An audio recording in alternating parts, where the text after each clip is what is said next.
Okay, this is part two because we got cut off the first time. I'm talking about the different genres of copywriting. I'm also the marketing director for a automated LinkedIn lead generation company. And basically, what that is we serve a couple of different niches. And one of them is the business coach niche. And basically, what we do is take a business coach's profile and optimize it. In other words, who do they want to target? And we write that introduction, their profile introduction, so it speaks directly to a CEO or a C suite executive, whoever they want to target, talks to them about the benefits of their coaching. And then from there, in an automated way, it attempts to connect with various people in their target market. And then I write a message sequence, which is the same as writing an email sequence. The difference is it's right within the LinkedIn platform. So I do that also. And we offer other services, other marketing services, but I do that also. So yes, I wear a lot of different hats. A lot of them are closely aligned. They're very similar, I should say. Okay, that's what copywriters do. Now, Tyler asks, how can a freelance copywriter help a business out? Well, if you go into my website, timpiccirillo.com, TIMPICCIRILLO.com, Tim Piccirillo. I know people ask me, is that your name or your condition? It's a little joke I use, but that's my name, that's my website, and you'll notice my moniker or my logo is Words of Wisdom, because I firmly believe the success of your business is determined by your marketing, and your marketing is determined by the words you use and how you use them. So there's two parts to that: the words you use and how you use them. If you really think about it, all your marketing and everything you do, your communication with customers and prospects, boils down to the words you use.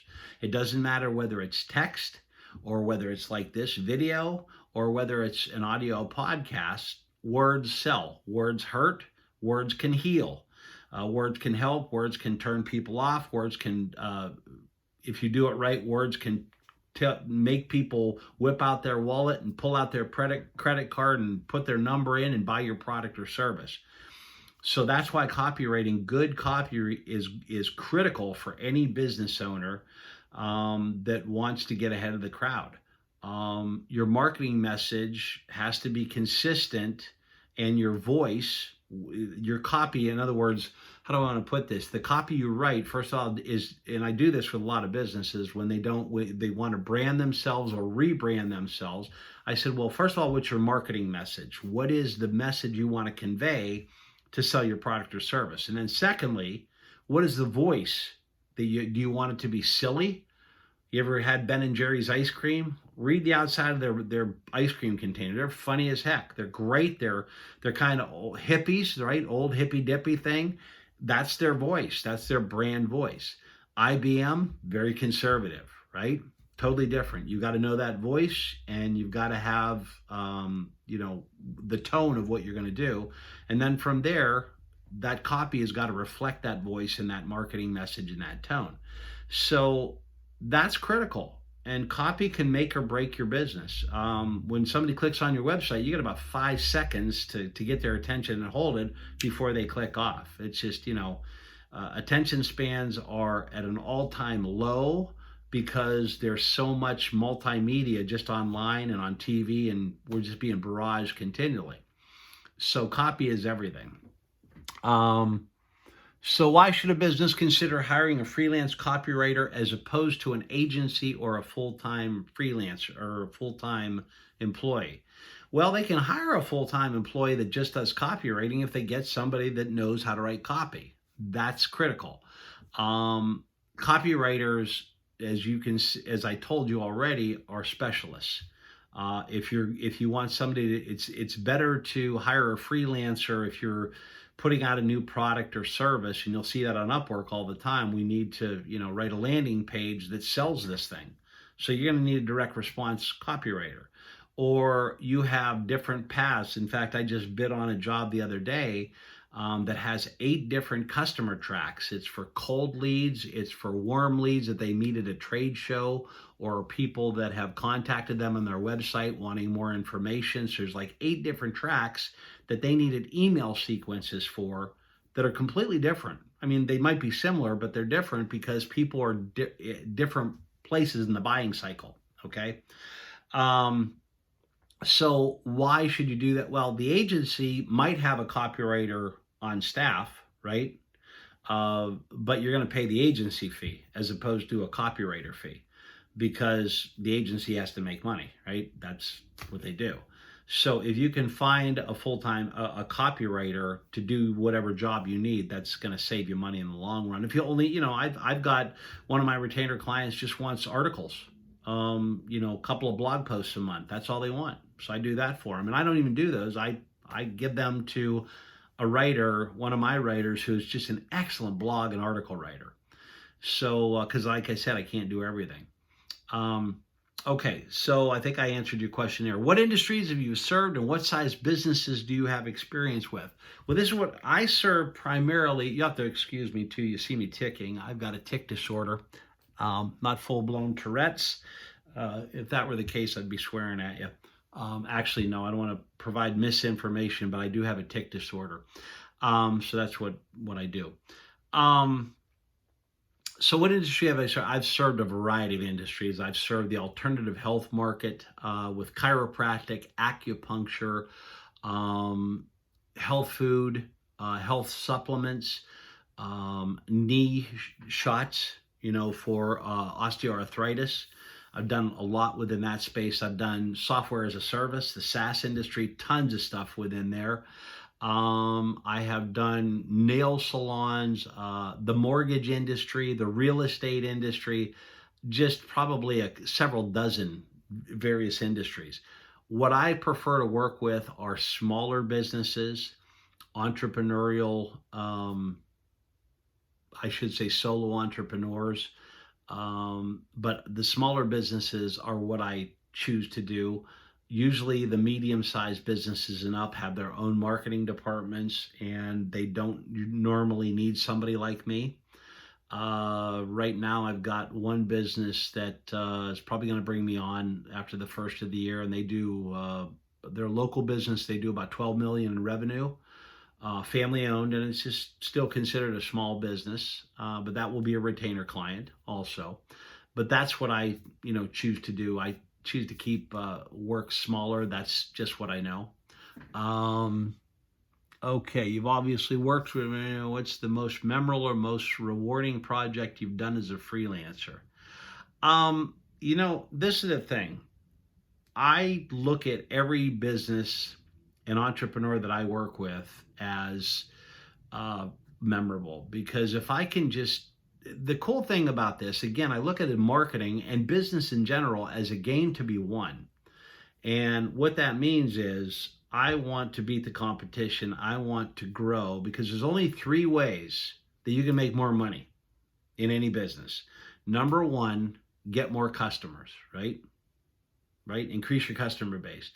Number 2, sell more often to your existing customers, right? And number 3, leverage your prices. And if you do it right, you can, work all 3 together. In other words, if you have a steady stream, that's why marketing is so important. You want a steady stream of people lying around the block trying to get your product or service. And the more demand you have for that, then you can leverage your prices, because they only want to do business with you. They want to buy your service or your product because that's what they want, because your marketing is so good or you provide such value, right? So you can leverage your fees. So that's the difference between somebody that charges $150 for consulting as opposed to somebody that charges $1,500 for the same consulting job, right? Just marketing and experience and getting results. So my thing is, I like to get results for my clients. I want to do good work, and I want them to refer me, and I want them to come back to me, and I want them to use me again and again. So that's what's rewarding about me. There's nothing that really stands out other than, yes, I have case studies. I have one that I worked with an auto body shop that was a retainer client just up until this month. For the last 2.5 years, they're redesigning and redoing some stuff. But basically, what I did was I took them from, they were doing $130,000 a month, or 130, yeah, it was 130,000 a month, pretty much across the board every month, and they wanted to get up to a sweet spot of 220 to 200, or 200 to 225,000 a month. And in less than 90 days, we implemented a digital marketing strategy, an online strategy, and within literally 75 days, they went up to 240,000. So 130 to 240,000, about a 90% increase. And I want to make sure that wasn't a fluke. So the next month it was 230,000, and 6 months later they hit a high of 295,000. Just in 2019, they opened a second location, and they are on task to do between 4.2 and 4.4 million dollars this year. So I guess this case study is my point, and they're going to open a third location in 2020.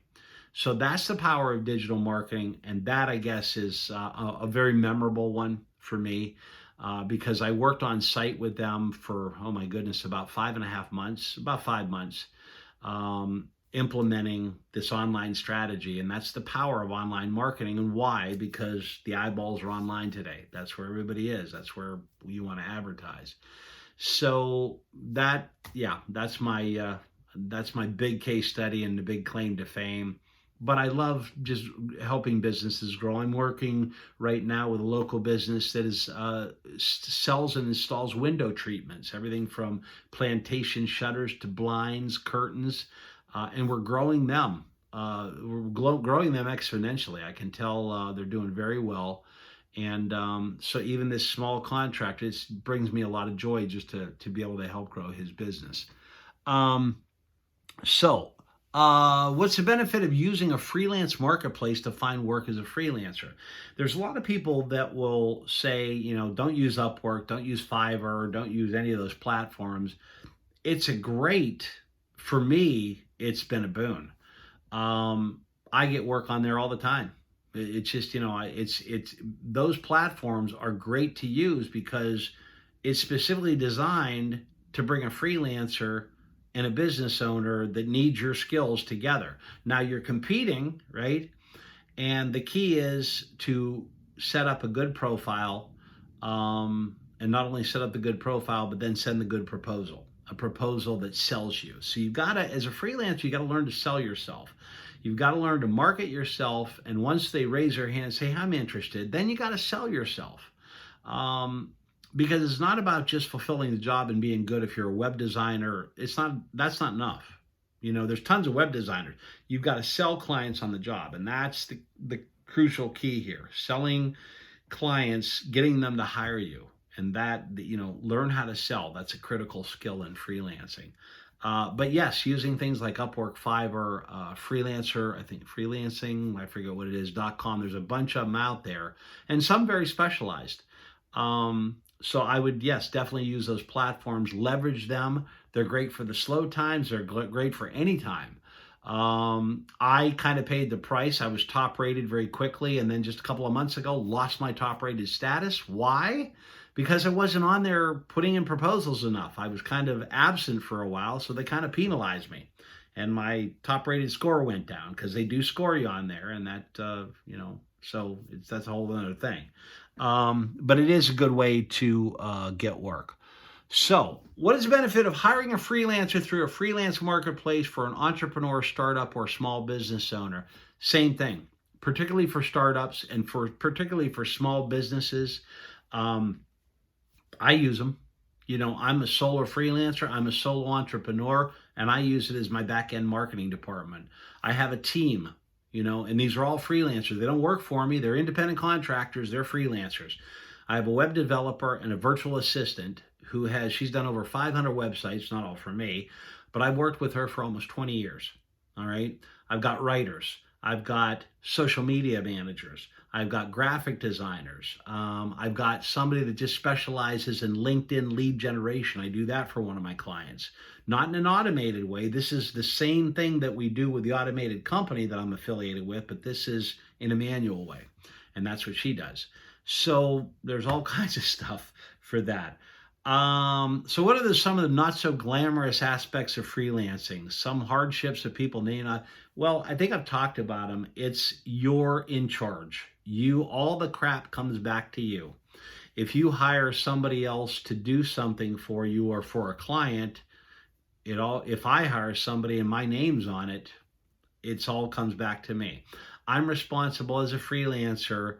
My hourly rate is pretty high, but you have to understand I have to pay all my taxes. I have to pay my own hospitalization, my insurances. Everything comes out of that fee, right? So that's one thing. The difference between a lot of jobs, they pay benefits. Your hospitalization is covered, maybe life insurance. You have sick days. You get the same paycheck no matter what. The freelancer life is not for everybody because it can be up and down. You get good at it. It's not like this so much for me. Now it's kind of like this because I've learned how to market and sell, and I'm kind of established. And once you get established, you want to stay in touch with those old customers anyway, and because they'll come back to you. Sometimes, you just got to I stay in touch with all my customers, past and present. So, but it's an uncertain thing because you are an entrepreneur. Every time you do a job, you're out of work again. As soon as you finish that, unless you get the retainer model, where if you are in a business, you have a freelancing skill that allows you to have a retainer model, where retainer clients are monthly clients that pay you a set fee, and they just have it. You do certain tasks for them month after month. Copywriters do that all the time. They have packages that they'll sell. Maybe they'll do social media posting, so many blogs, emails, newsletters, things like that. So but it's an uncertain thing because unless you have that model, it takes a while to build. But it's definitely worth it. If you don't want a ceiling on your income, if you're like me, that you can work anywhere, that you have a Wi-Fi hookup. And live what they call the digital nomad existence, that's great too. Any advice for new freelancers on how to get started? Maybe reference your ebook. Okay.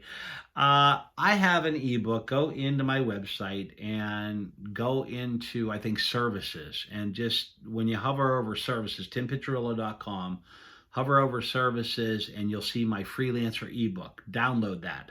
If you're thinking of starting as a freelancer, it's free, doesn't cost you anything. You're going to go into my email drip, and I'm going to try to, sell you my Upwork course. Just be warned, because that's what we do. And that's okay. You can opt out of my email list anytime you want, anyway. But the freelancer ebook, it tells you how to go about it, and how to start. Basically, you want to set up a platform online. What do I mean by that? Well, set up your business, set up social media profiles, and then post regularly, consistently on there. Set up a profile on Upwork. Try to get approved on there or other freelancing sites and start sending in proposals. Start contacting, find the niche you want to serve, and go into LinkedIn and start contacting people and telling them, build value first, though. That's what people don't understand on social media or going into LinkedIn. You want to give them value up front.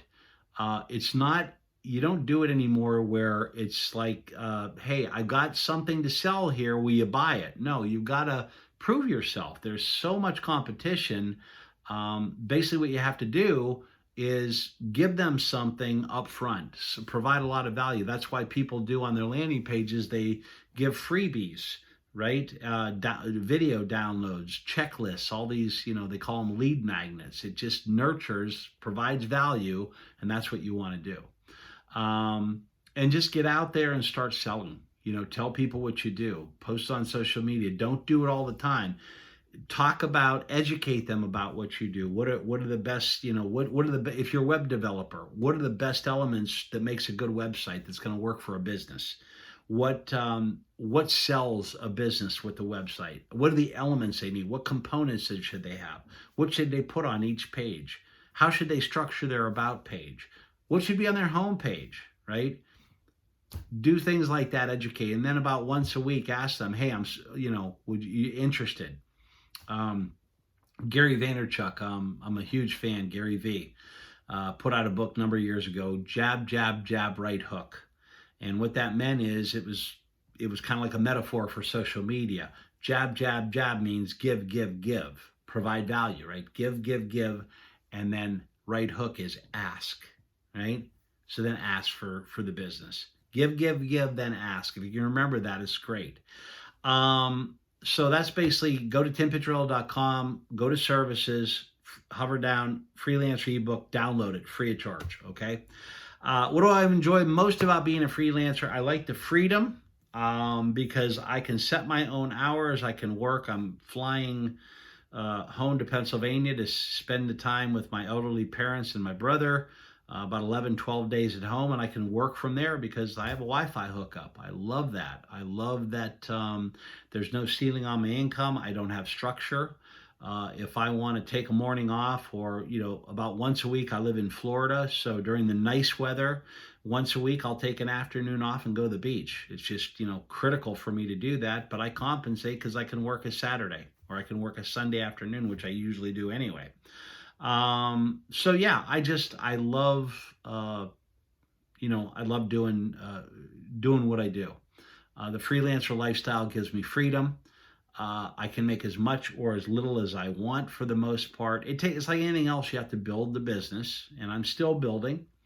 It takes time, but I'm in a really good place, and I'm convinced that anybody can do this. So all you have to have is a desire, the tenacity and the persistence. Never give up. You're going to get a ton of rejection. Don't be afraid of that. For every no I get, it's a numbers game. Sales, that's all freelancing is. You're going to get rejected a lot, but for every no that I get, I know I get closer to a yes. So if you can handle that, it's great. It's the greatest thing in the world. It allows me freedom. It allows me no ceiling on my income, and it's just I wouldn't have it any other way. So where can you get more? Again, timpiccirillo.com. You can go to my website, get that free ebook. And if you want to see the other side of this, I have a book on the homepage about outsourcing, about hiring from a business's standpoint. How do you get the best freelancers for the cheapest amount of money, right? And I co-wrote that with another entrepreneur, Renat Gabitov. He's a wonderkind who's just got his own company, and he co-wrote the book. And it's just, and it tells you from the other side how to hire freelancers. So you can get that. You can check out my Facebook page, Tim Piccirillo. Tim Piccirillo, speaker, marketing consultant, and copywriter. I'm on Twitter. I've got all kinds of stuff on YouTube, from my magic videos to I'm also a vocalist. I've got marketing videos on here and everything else. So feel free to do that. Tyler, thank you so much. Tyler Pearson for Amalgamation. Check it out, and I will put the link for his website in here too. You can look below for that. So guys, have a good day.